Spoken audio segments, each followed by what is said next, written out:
వ్రాసింది పౌలే. రోమా పత్రిక. మోసింది ఎవరు? చదివి వివరించింది ఎవరు? ఫీబే. వ్రాయబడిన ఈ యొక్క పత్రిక చాలా అర్థవంతమైన పత్రిక. వేదాంతపరంగా ఉంటుంది. పెద్ద పెద్ద థీమ్స్ ఉంటాయి. అన్నీ అర్థం చేసింది ఎవరు?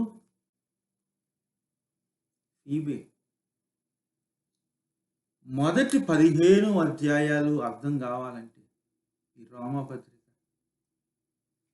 16వ అధ్యాయం మొదటి 2 వచనాలు అర్థం చేసుకోవాలి. ఏంటండి ఇన్ని మర్మాలు ఉంటాయి, గాఢార్థాలు ఉంటాయి, 15వ అధ్యాయాలు, దానిని 2 మాటల్లో చెబుతారా అంటే ఈ 2 వచనాల్లో మనం చూస్తాం. మనం ఎవరితో కానీ అన్నాను 16వ అధ్యాయాన్ని ప్రసంగిస్తానంటే అందులో ఏముందండి, పేర్లే కదా అని చూశారు. ఆ పేర్లు వెనకాల మనుషులు వెనకాల జీవితాల వెనకాల అర్థాలు, సువార్తకు సాదృశ్యాలు ఆ మనుషులే. ఇక్కడ ఫీబే గురించి నేర్చుకోబోతున్నాను. రోమాపత్రిక 16వ అధ్యాయము మొదటి 2 వచనాలు. తెలియందేముంది, నేను చేసిన వీడియోల్లో చాలా వీడియోలు రోమీల గురించే ఉంటాయి. రోమీల గురించి రాసినప్పుడు పౌలు ఏం చెప్పాడో కాదు, పౌలు ఏం చెప్పాడో చెప్పాను, ఎవరికి చెప్పాడో చెప్పాను.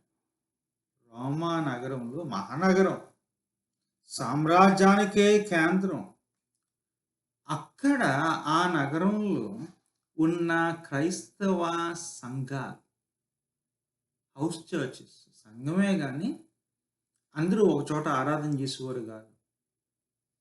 ఒక 4, 5, 6 ఇళ్ళల్లో ఆరాధించేవారు. ఆ రోజుల్లో మందిరాలు లేవు మనకులాగా, అంత లగ్జరీ విలాసం వాళ్ళకి లేదు. ఎవరొకరి ఇంట్లో ఒక పెద్ద ఆవిడ పిలిచి రండి అంటే ఇంట్లో ఉన్న క్రీస్తుని నమ్మేవాళ్ళు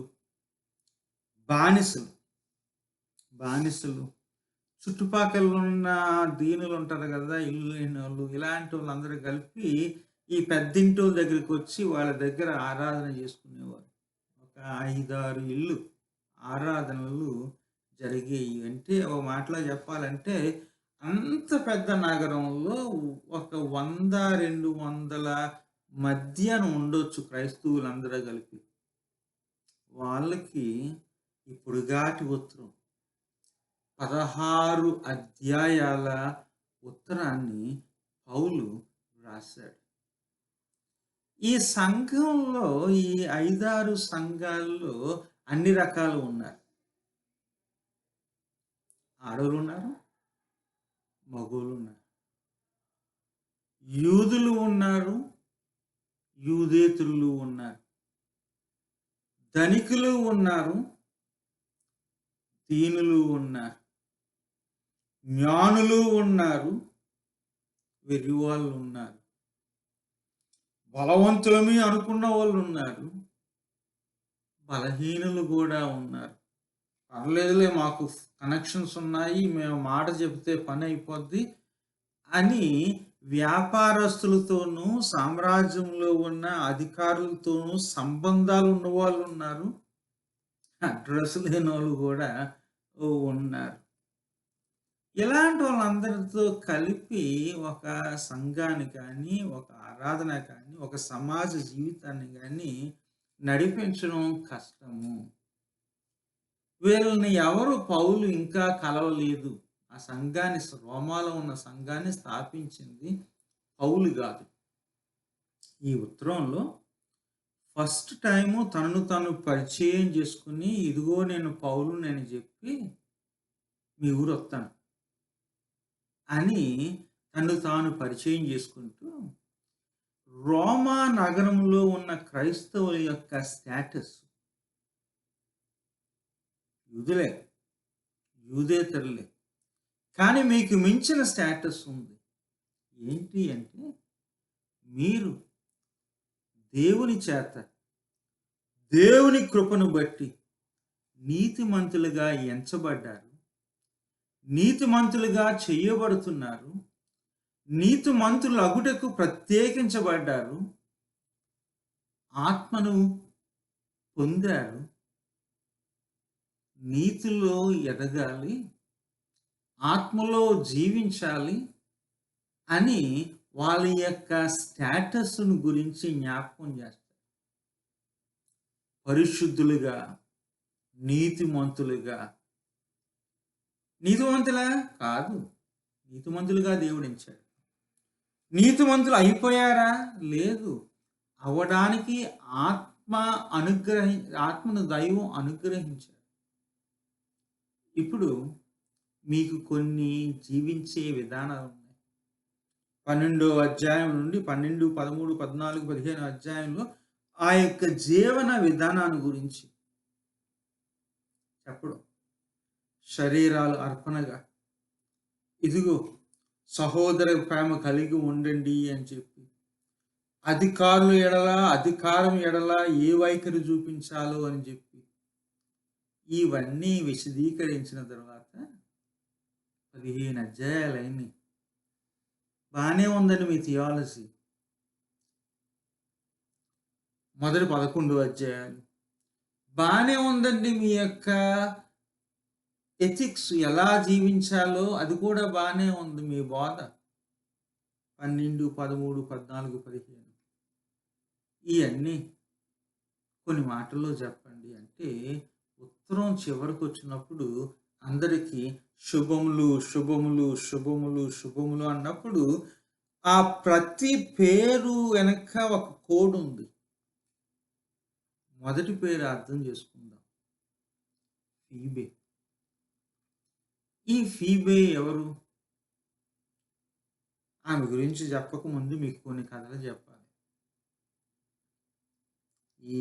నేనున్న దేశంలో, అమెరికా దేశంలో అప్పుడప్పుడు కొంతమంది మన తెలుగు సహవాసాలను, సంఘాలను కలుస్తూ ఉంటాను. పోయిన వారం ఆరిగన్ రాష్ట్రంలో పోర్ట్‌లాండ్ వెళ్ళాను. ఈ వారం కాదు గానీ, వచ్చే వారము కొలరాడోలో ఉన్న డెన్వర్‌కి వెళ్తున్నాను. గతంలో వేరే వేరే చోట్లకి వెళ్ళాను.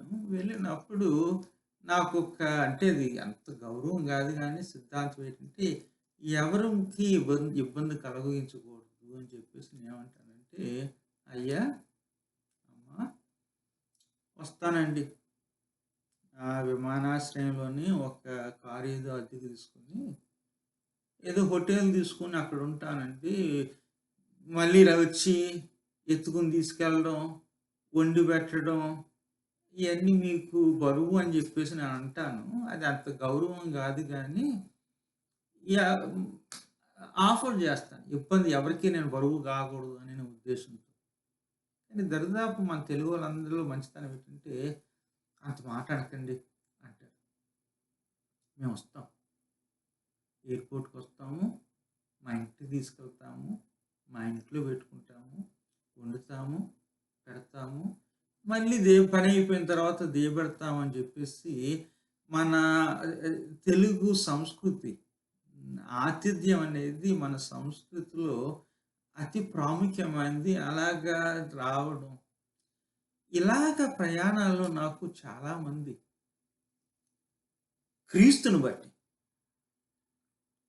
వేరే అమ్మకి, నాన్నకి పుట్టిన అన్నలు, అక్కలు, తమ్ముళ్ళు, చెల్లుళ్ళు చాలామంది దొరికారు. అనుకుంటాను, ఎలాగైంది ఈమె నా తోబుట్టు? ఎలాగయ్యాడు ఈయన నా తోబుట్టు? అమ్మ నాన్నని బట్టి కాదు, క్రీస్తుని బట్టి. సొంతోలు కన్నా ఎక్కువగా. డెన్వర్, కొలరాడో గురించి చెప్పాను కాబట్టి, ఈ ఆదివారం కాదు కానీ సెప్టెంబర్ 27వ తారీఖున మీరు అక్కడ ఎవరన్నా ఉంటే రండి, కలుద్దాము.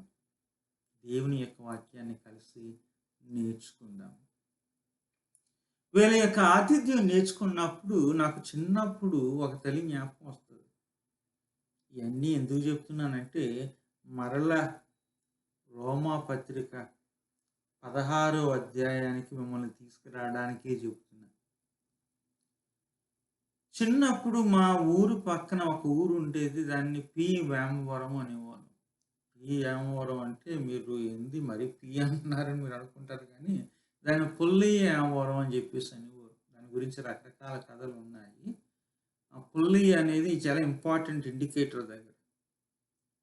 వేమవరంలో అందరూ ఎవరుండేవారంటే, ఎక్కువ వ్యవసాయాలు చేసుకునేవారు ఉండేవారు. చిన్న సంఘం. వెళ్ళినప్పుడల్లా మా నాన్నగారు పాస్టర్ గారు దాన్ని బట్టి కూడా మమ్మల్ని తీసుకెళ్ళేవారు. ఆయన సేవే కాదది. మాకు కూడా వెళ్ళడం. ఆయన పాట మొదలెడితే మేము పాట పూర్తి చేయడం. ఆయన వాక్యం చెప్తే ఎవరు విన్నా లేకపోయినా మేము కూర్చోవడం, వినడం ఇది జరిగేది. అది అదే సేవ అని చెప్పేసి వెళ్ళి కూర్చునేవారు. వెళ్ళినప్పుడల్లా ఒక తల్లి ఏం చేసేదంటే ఇన్సిస్ట్ చేసేది. ఒక్కానించి చెప్పేది.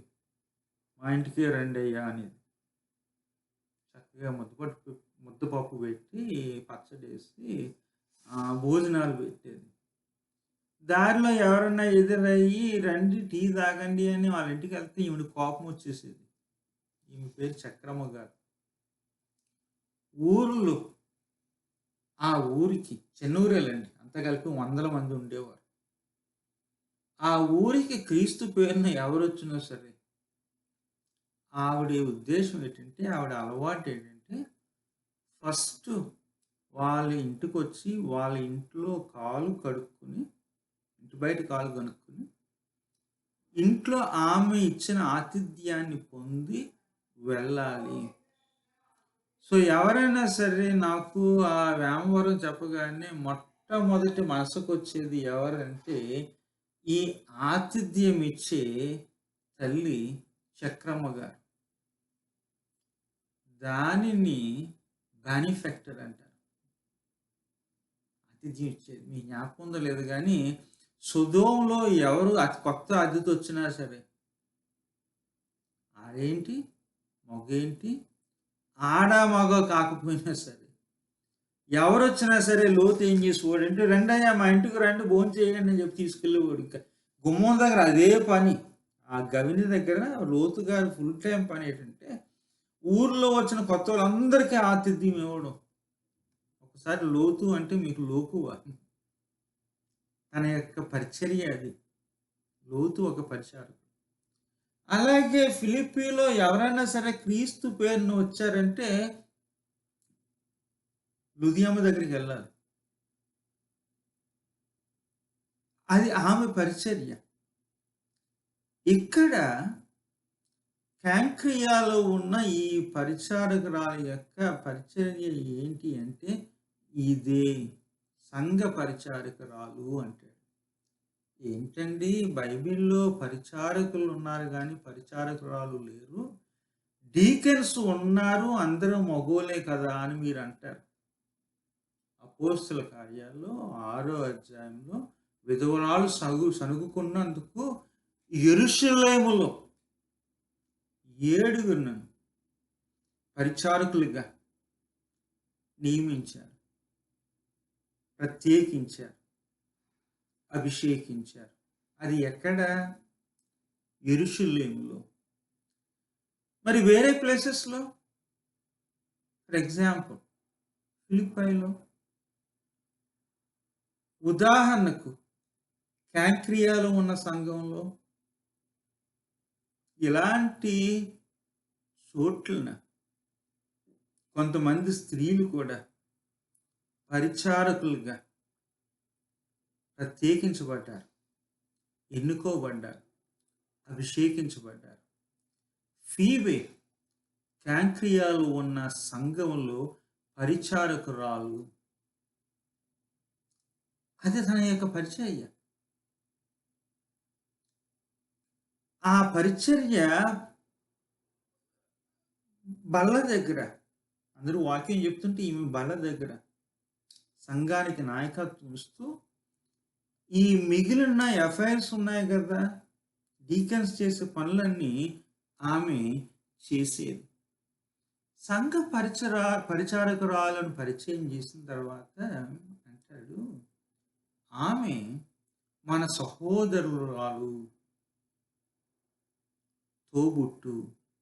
అలా అందుకే ఎగ్జాంపుల్ చెప్పాను కదా, ఎక్కడికి వెళ్ళినా రండి మా ఇంట్లో ఉండండి అని చెప్పే తోబుట్లు, అన్నలు అక్కలు, తమ్ముళ్ళు చెల్లెలు చాలామంది ఎదురవుతారు నాకు.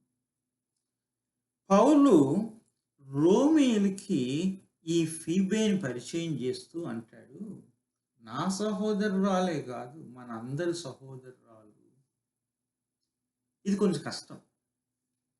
ఎవరికి? రోమాలో ఉన్న సంఘానికి.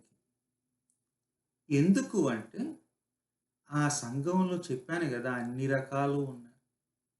పేదోళ్ళు ఉన్నారు, గొప్పోళ్ళు ఉన్నారు, యూదులు ఉన్నారు, యూదేతరులు ఉన్నారు, యజమానులు ఉన్నారు, బానిసలు ఉన్నారు, జ్ఞానులు అనుకునేవారు, శాస్త్రులు ఉన్నారు, వెర్రివాళ్ళు ఉన్నారు, బలవంతులు, కనెక్షన్స్ ఉన్న వాళ్ళు ఉన్నారు, అడ్రస్ లేనోళ్ళు, కనెక్షన్స్ లేనోళ్ళు కూడా ఉన్నారు.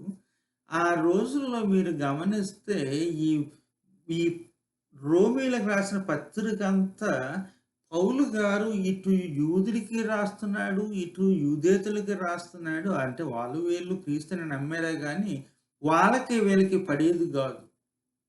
యూదేతరులేమో యూదుల్ని తక్కువగా చూస్తే, యూదులేమో యూదేతరులను తక్కువ చూస్తే, ఒకరిని ఒకరు తక్కువ చూసుకోవడం, ప్రతి ఒక్కరు వారి గురించి వారు అతిశయించడం. అది మనకి రోమీల పత్రికలో కనబడుతుంది. అందరినీ అవమానించేవారు, అందరూ అతిశయించేవారు. వాళ్ళకి ఉత్తరం రాస్తూ ఏమంటాడంటే, పౌలు గారు రాసినప్పుడు వాళ్ళకి తెలుసు ఉత్తరం రాసింది ఒక యూదుడు అని చెప్పి. ఒక యూదుడు యూదేతరులైన అన్యజనురాలైన ఒక స్త్రీని సహోదరి అంటే ఒకే కడుపుకు పుట్టింది అని సంబోధించాడు. ఓ మాటలో చెప్పాడంటే, ఇదిగో రోమీలారా, యూదులు యూదేతరులు గొట్టు జరుతున్నారు కదా, ఎదుటున్న వాళ్ళకి అంటే జాతి వేరు కాబట్టి సొంతోలుగా కనబడతలేదు మీకు. అన్న చెల్లి ఎదురుగా అంటున్నారు కానీ నిజానికి లోనది లేదు. ఇదిగో నేర్చుకోండి నా దగ్గర. మీకు రక్షణ కలిగింది కదా, రక్షణ కలిగిన దానికి ఆనవాళ్ళు ఏంటంటే బయటోల్ని, ఎదుటోల్ని, పరాయోల్ని ఎవరినైతే మీరు వేరుగా చూస్తున్నారో వాళ్ళను సొంత తోబుట్టులుగా, సహోదరులుగా చూడండి అని చూపించి పరిచయం చేసి అంటాడు, నాకే కాదు ఆమె సహోదరి. ఫస్ట్ టైం మీకు కలుస్తుంది కదా, మీరు యూదులు చదువుతున్నారు అనుకుందాం, అన్యజనురాలు మాకు రావడం మాకు చెప్పడం ఏంటి అనుకోవచ్చు. మీరు అన్యజనులే చదువుతున్నారు అనుకోండి, ఇది రోమా కాదు ఎక్కడో కంట్రీ అని వచ్చింది అనుకుంటున్నారా? లేదు, ఈమె మన సహోదరి.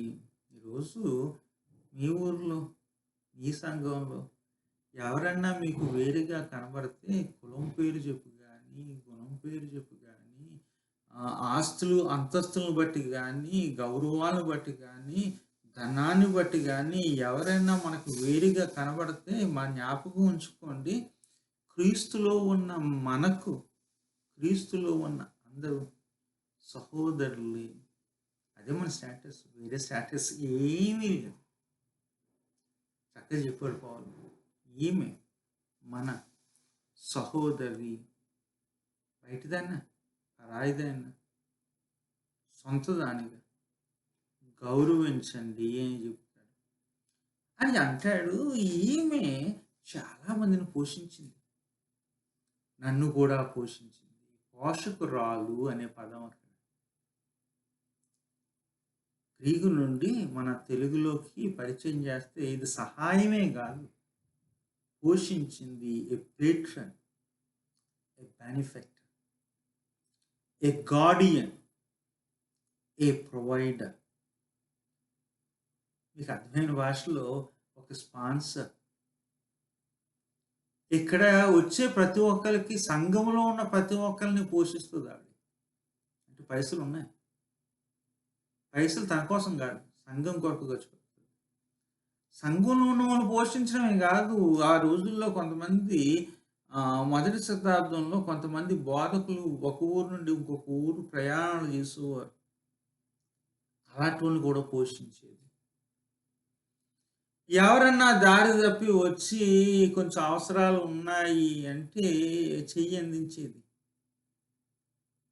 మాటలో చెప్పాలంటే ఈమె పెద్ద మనిషి, చెయ్యి అందించే మనిషి. అందరినీ పోషించడమే కాదు, నన్ను కూడా పోషించింది. మాటలో చెప్పాలంటే ఈమె ఎంతో మందికి బువ్వెట్టేదండి. సంఘంలో పరిచారకురాలుగా ఉంది, మన ఇంట్లో తోబుట్టయింది.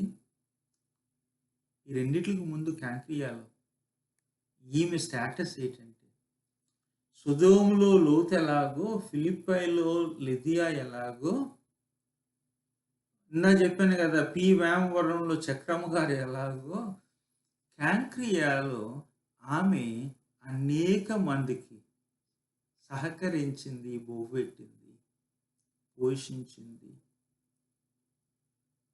గమనించండి, ఆ రోజుల్లో ప్రయాణాలు చేసినప్పుడు వీళ్ళు దూరం దూరం ప్రయాణం చేస్తారు. విమానాలు లేవు, చిన్న చిన్న దోణులు ఉండేవి, పడవలు ఉండేవి. ఊరు నుండి ఊరు వచ్చే రోడ్లు ఉండేవి కానీ అది మనకున్న కారులు, బస్సులు ఇవేమీ టెక్నాలజీ లేదు. పౌలు గారిని కొరింథీలో ఉన్న పౌలు గారిని కలవడానికి ఎఫెసీ నుండి ఎవరొచ్చినా, కొరింథీ నుండి ఎఫెసీకి వెళ్ళినా, అదే అందరూ కలిపి రోమా వెళ్ళినా, ఇది పెద్ద పెద్ద ప్రయాణాలు చేసేవారు. ఈమెకు ప్రయాణాలు కూడా అలవాటేనట. కాంక్రియాలో నుండి ఉండి కథ నడపడం కాదు, ప్రయాణాలు కూడా చేసేదంట. అందుకనే కదా పౌలు గారు రోమా రాకముందే ఫీబే రోమా వచ్చింది. పౌలు గారి రాసిన ఉత్తరాన్ని పౌలు గారు అంటారు, ఇదిగో ఇది అక్కడికి ఎలాగే వెళ్తున్నావు కదా, తీసుకెళ్ళి వాళ్ళకి ఇయ్యి అని చెబుతాడు. కాంక్రియా నుండి రోమాకి ప్రయాణం ఏమంటారంటే దరిదాపు ఒక 1000 కిలోమీటర్లు ఉండొచ్చు. అంటే మా భాషలో చెప్పాలంటే మా ఊరు నుండి, అంటే సామలకోట నుండి, కాకినాడ నుండి, రాజమండ్రి నుండి బెంగుళూరు వెళ్ళినంత దూరము. అర్థమైంది కదా, ట్రైన్ లేకుండా ఊహించండి. లేదు అంటే వరంగల్ నుండి ముంబాయి వెళ్ళినంత దూరము. ట్రైన్ లేకుండా, కారు లేకుండా, బస్సు లేకుండా ఊహించి చూడండి. ఫ్లైట్ లేకుండా ఎంత దూరం ఉంటుందో. ఎంత ఎఫిషియెంట్గా ట్రావెల్ చేసినా ఆ రోజుల్లో కనీసం వారం రోజులు పట్టేది. ఎక్కడ? కాంక్రియా నుండి రోమా. ఆడది, ధైర్యం ఉన్న ఆడది, అవసరం ఉన్న ఆడది, తన అవసరాన్ని కొద్దీ ప్రయాణాలు చేసేది.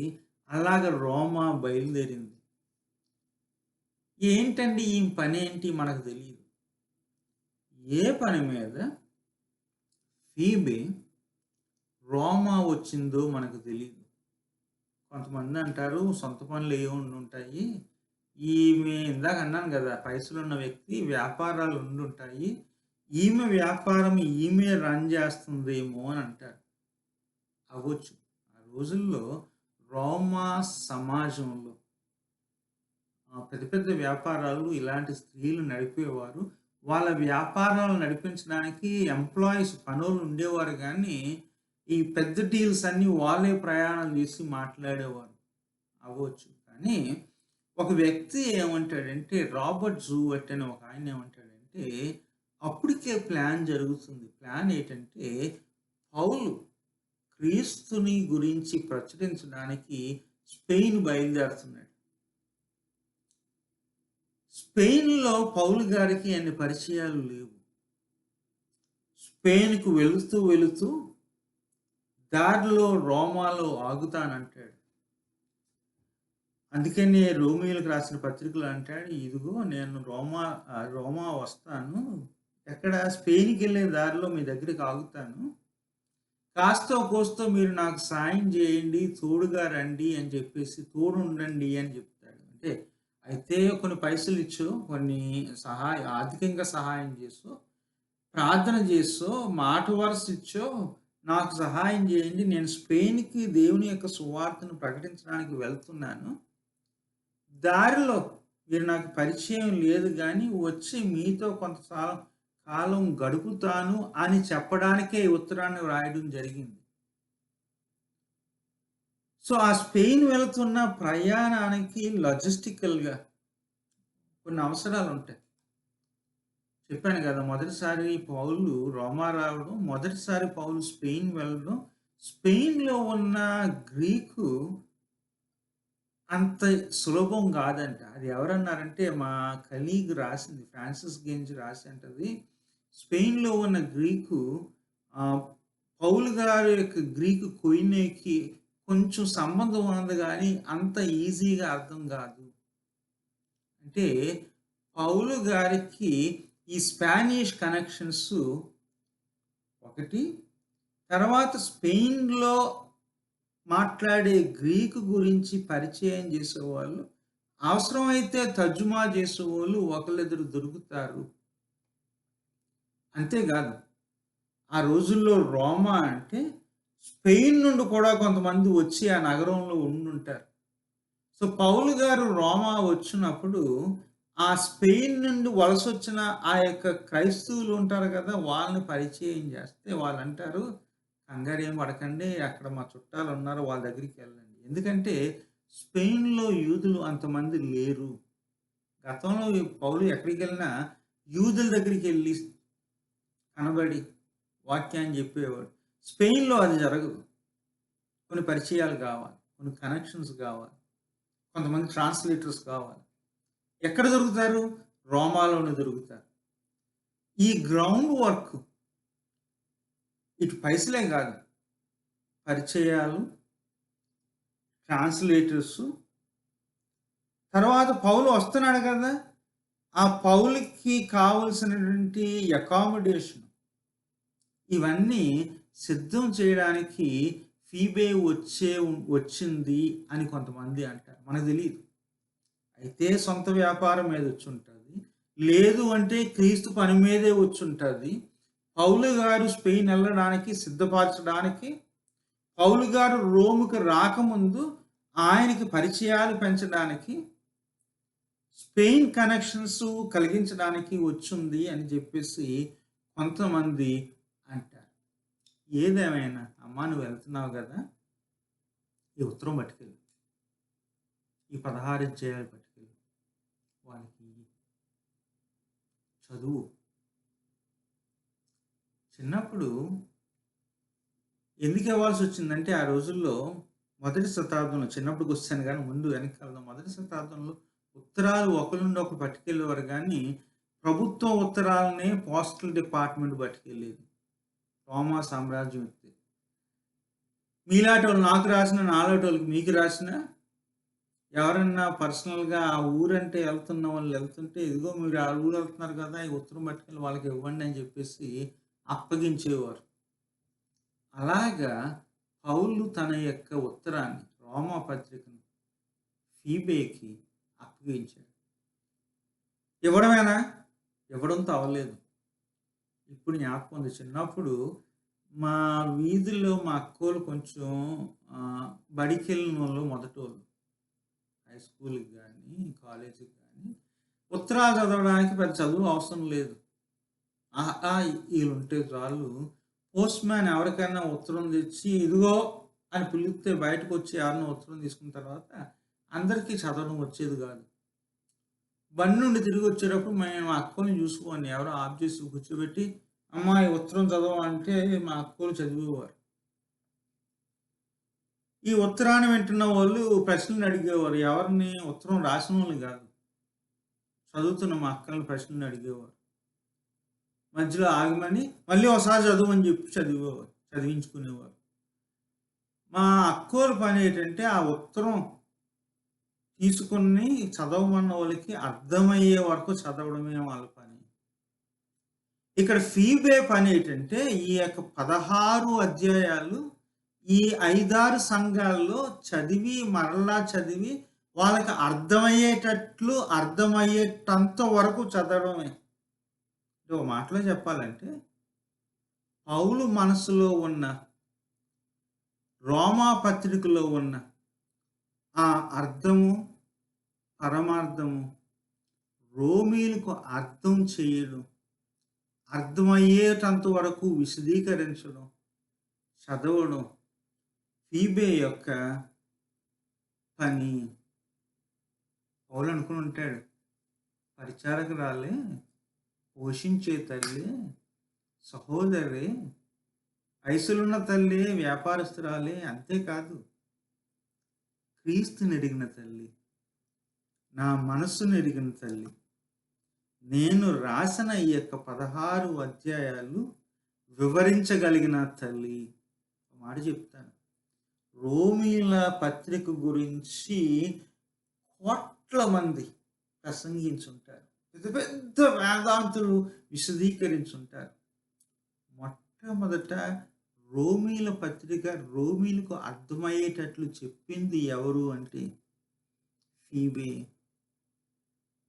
ఆమె చదివిందే కాదు, విశదీకరించింది, వివరించింది.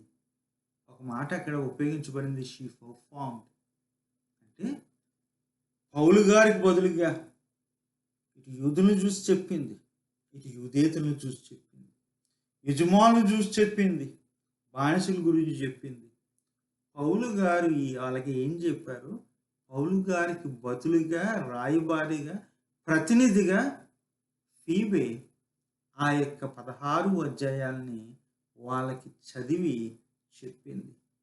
అంటాడు, పంపిస్తున్నాను, ఉత్తరాన్ని పంపిస్తున్నాను, ఈ సహోదరిని పంపిస్తున్నాను. ఏమంటాడు? ఆమె అందరినీ ఎలా పోషించిందో, ఆమె అందరినీ ఎలా చేర్చుకుంటారో మీరు చేర్చుకోండి. జ్ఞాపకం ఉందా? లోతు ఎలాగా చేర్చుకున్నాడు, లిదిగా ఎలా చేర్చుకుందో. ఇందా చెప్పాను కదా, చక్రమ్మ గారు ఎలా చేర్చుకున్నారో. మీ సంఘాల్లో కొంతమంది ఉన్నారు ఆతిథ్యానికి మారుపేరు. ఎలా చేర్చుకుంటారు? అలాగే మీరు ఈమెను చేర్చుకోండి అని అంటాడు. పోషించండి, సహాయం చేయండి.